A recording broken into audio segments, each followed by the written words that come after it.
Samo lagano. Šta je, gospodo? Šta ste se ušutili u tim kožnim foteljama? Ko mislite vi da su ovdje heroji, he? Vi, bogataši, što mislite da ste face jer imate pune džepove?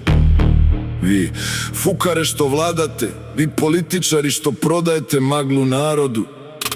Slušajte dobro, jer ću vam reći ono što niko nema petlje da vam kaže u lice. Otvori uši i slušaj!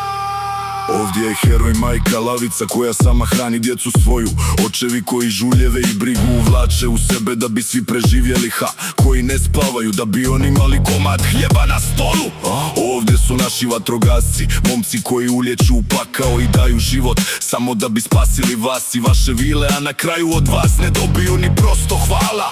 Gledam ove sestre, suznih očiju bdiju nad braćom, bore se da porodica preživi dok vi brojite procente i mandate. Ovdje je narod, onaj obični, pošteni narod što svaku svoju kostu građuje. Lomi kičmu da bi vi, bahati privatnici, kupovali nove limuzine. Poljoprivrednici pod vrelim suncem rade od 6 do 6, zemlja im pod noktima, a mi im ni mrvu poštovanja ne možemo dati. Mi, hvala! Što nas hrane. Ovdje su zanatlije, stari majstori što svojim žuljevitim rukama prave da bi nama svima lijepo bilo, da bi grad mirisao na rad. Ovdje su familije koje svako jutro prije zore ustaju u mraku, ne da bi se obogatili, nego samo da bi još jedan dan preživjeli. Šta ćemo sa onima što rade noćne smjene? Ljudi koji prodaju svoje zdravlje, koji sebe rano u mezar i grob dovode od umora samo da bi sistem radio, a niko im se ni zahvalio nije. Gdje su nam naši pravi doktori? Ne oni sa kupljenim diplomama, nego oni što gledaju biće anatomije, što spajaju pokidano i vraćaju iz mrtvih, da bi mi, obični smrtnici, nastavili da dišemo. Gdje nam je pravedna policija? Oni koji drže mir pod zakletvom dok se u grudima bore s nemirom naroda, čuvaju nas dok vi spavate mirno.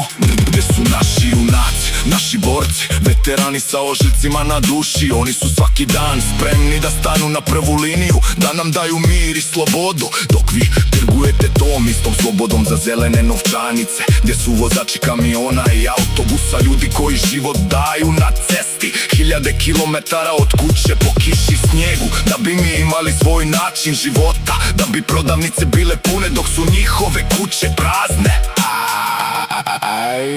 I gdje su naša djeca? Naše najveće blago! Djeca koja gaze kroz knjige, koja daju svoje najljepše godine da nauče da sutra budu bolji od nas, da očiste ovo blato. Oni su glas i snaga budućih generacija, oni će voditi ovu državu, a vi ih ignorišete! Gdje su oni u vašim planovima? Nema ih, ha? Niko ništa. Tišina, muk. E pa ja neću da šutim! Hvala vam za sve, dobri ljudi, vi sa čistim obrazom i dobrim dušama. Hvala svim ženama ovog svijeta, stubovima naših kuća. Hvala braći moji, onima koji ne daju na sebe i svoje. Hoću da cijeli svijet čuje, mi vas cijenimo. Znamo za svaku vašu kap znoja, za svaku suzu i svaki trud. Dali ste sve i dalje dajete za nas, dok ovi gore samo uzimaju. Hvala vam od srca! Poštovanje za prave heroje. Mafia Flex! Mafia Flex! Flex!